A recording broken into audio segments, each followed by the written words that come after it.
പാലക്കാട് ജില്ലാ ആശുപത്രിയിലെ ചികിത്സാ പിഴവെന്ന പരാതിയിൽ 2 ഡോക്ടേഴ്സിന് suspension. Junior resident doctor Mustafa, junior consultant doctor Sarfaraz എന്നിവർക്കെതിരെയാണ് നടപടി. ചികിത്സയിൽ പ്രോട്ടോകോൾ ലംഘനമുണ്ടായെന്നാണ് കണ്ടെത്തൽ. 9 വയസ്സുകാരിയുടെ വലത് കൈ മുറിച്ചു മാറ്റിയ സംഭവത്തിൽ DMO നൽകിയ റിപ്പോർട്ട് തള്ളിയാണ് സർക്കാർ നടപടി. ദീപക് ധർമ്മടം വിവരങ്ങളുമായി. ദീപക്, ഒരു വീഴ്ചയും ഉണ്ടായിട്ടില്ല എന്നുള്ളതായിരുന്നു റിപ്പോർട്ട്. ഇന്നലെ വിശദമായി തന്നെ മാധ്യമങ്ങളെ കാണുമ്പോൾ ജില്ലാ ആശുപത്രി സൂപ്രണ്ട് ഉൾപ്പെടെ അത് തന്നെയാണ് പറഞ്ഞത്. പക്ഷേ ഇങ്ങനെയൊരു നടപടി എന്താണ് കാരണം?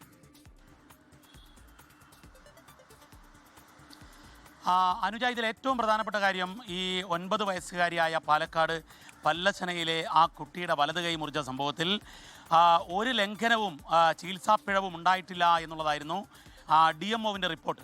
ആ റിപ്പോർട്ട് ആരോഗ്യവകുപ്പ് ഉന്നതതലത്തിൽ ഗൗരവത്തിൽ പരിശോധിച്ചു. പ്രത്യേകിച്ച് ആരോഗ്യമന്ത്രി വീണ ജോർജ് അതിൽ ശാസ്ത്രീയമായ പരിശോധന വേണം.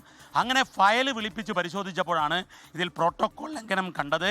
മാത്രമല്ല, ഈ കുട്ടിയുടെ കൈക്കുണ്ടായ പരിക്കുകൾ ഈ രേഖപ്പെടുത്തുന്ന കാര്യത്തിൽ പോലും വീഴ്ച വരുത്തി എന്നുള്ളതാണ്. അതായത് ചികിത്സയിലെ ഓരോ ഘട്ടങ്ങൾ കൃത്യമായി രേഖപ്പെടുത്തണം.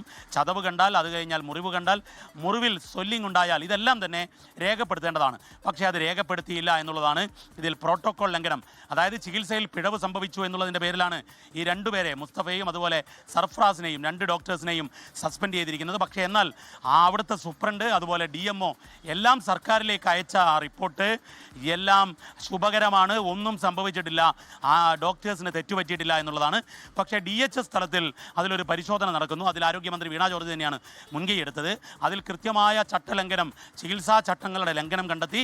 അതിൻ്റെ അടിസ്ഥാനത്തിലാണ് 2 പേരെ സസ്പെൻഡ് ചെയ്തിരിക്കുന്നത്. അന്വേഷണ വിധേയമായി പ്രാഥമികമായി കുറ്റക്കാരാണ്, പ്രോട്ടോകോൾ ലംഘനം നടന്നു എന്ന് കണ്ടെത്തി എന്ന് പറഞ്ഞാണ് ഉത്തരവ്. ആ ഉത്തരവാണ് 24 പുറത്തുവിട്ടത്. അനുജ, ലോകത്തെവിടെയായാലും ഏത് സമയത്തും 24 വാർത്തകളും ഓഗ്മെന്റഡ് റിയാലിറ്റി പാക്കേജുകളും എക്സ്പ്ലെയിനറുകളും വിശദമായി കാണാൻ ഞങ്ങളുടെ YouTube ചാനൽ നിങ്ങൾക്ക് സബ്സ്ക്രൈബ് ചെയ്യാം.